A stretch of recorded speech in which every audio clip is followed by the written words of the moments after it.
Bienvenue sur Infographie, la chaîne qui vous raconte l'histoire du journalisme. Pour ce nouvel épisode de la série Le vrai du faux, consacré à l'histoire des fake news, on va parler de la guerre en Irak et plus précisément de Judith Miller, une journaliste américaine qui va créer une fake news qui va convaincre les autorités américaines d'intervenir au Moyen-Orient.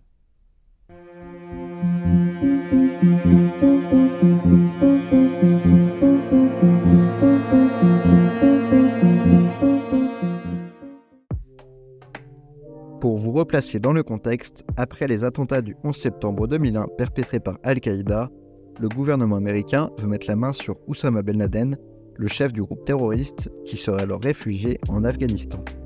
Le président Bush suspecte l'État irakien d'être complice des terroristes. La raison officielle de l'intervention américaine en Irak est donc de mettre fin au terrorisme et de mettre la main sur de prétendues armes de destruction massive détenues par le dictateur Saddam Hussein. Vous vous demandez sûrement, mais quel rapport avec Judith Miller?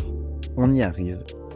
Journaliste au New York Times, Judith Miller est réputée pour son travail sur les armes biologiques et écrivait sur les questions de sécurité nationale.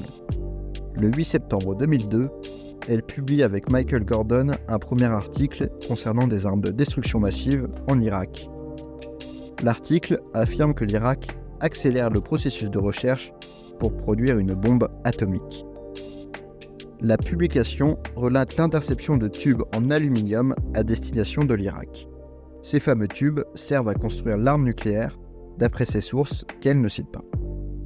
Dans l'article, on peut notamment lire « L'insistance obstinée de M. Hussein à poursuivre ses ambitions nucléaires, ainsi que ce que les transfuges ont décrit dans des entretiens comme une volonté irakienne d'améliorer et d'étendre les arsenaux chimiques et biologiques de Bagdad, ont amené l'Irak et les États-Unis au bord de la guerre. » Les tubes métalliques deviennent ainsi une obsession pour la presse américaine.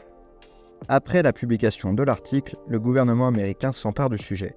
Colin Powell, secrétaire d'État de l'époque, saisit alors l'occasion et soutient les allégations de Judith Miller pour justifier une intervention préventive des États-Unis en Irak.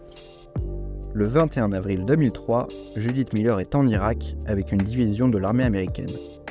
D'après ses sources sur place, elle écrit « Un scientifique qui prétend avoir travaillé dans le programme d'armes chimiques irakien pendant plus d'une décennie a déclaré à une équipe militaire américaine que l'Irak avait détruit des armes chimiques et du matériel de guerre biologique quelques jours seulement avant que la guerre ne commence. » Après ces lourdes accusations, certains journalistes se posent des questions sur le travail de Judith Miller.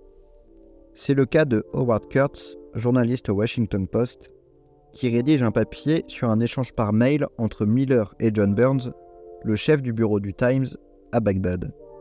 Dans ce mail, Judith Miller reconnaît que sa principale source pour ses articles est Ahmed Chalabi, fondateur du Congrès national, exilé et fermement opposé au régime de Saddam Hussein.